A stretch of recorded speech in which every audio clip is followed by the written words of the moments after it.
Il existe quelqu'un pour qui tu serais prêt à sacrifier une grande partie de ta vie. Tu lui donnes ton temps, ton énergie, tu acceptes même de te lever avant le soleil pour lui. Alors que cette personne n'a encore jamais rien fait pour toi. Cette personne, c'est toi.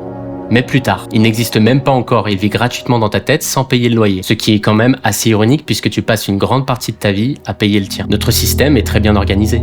On achète une voiture pour aller travailler. Puis on travaille pour payer la voiture qui nous permet d'aller travailler. Grâce à cette voiture, on peut donc continuer à aller travailler afin de continuer à payer la voiture. Heureusement, après plusieurs années, elle est remboursée. C'est généralement à ce moment-là qu'il faut en racheter une autre. Nous faisons presque la même chose avec les maisons. Nous passons la journée loin de chez nous pour gagner le droit de continuer à y dormir. Puis nous rachetons un meilleur matelas pour récupérer plus efficacement du travail nécessaire afin de payer la maison dans laquelle se trouve le matelas. Le système est parfaitement huilé.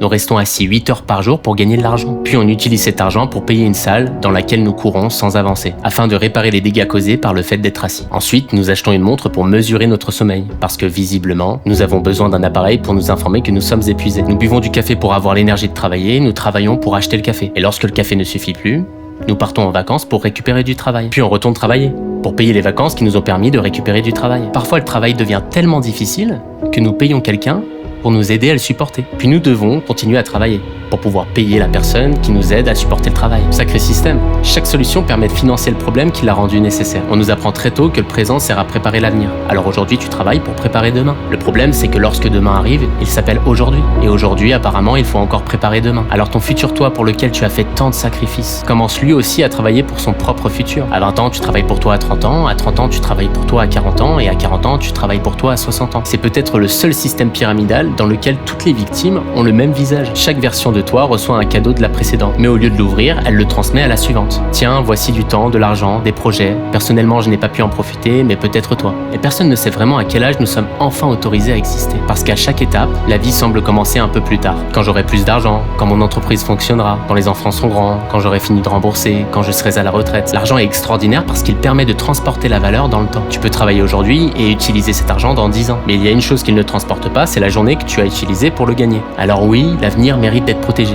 mais peut-être pas au point de laisser le présent mourir de faim.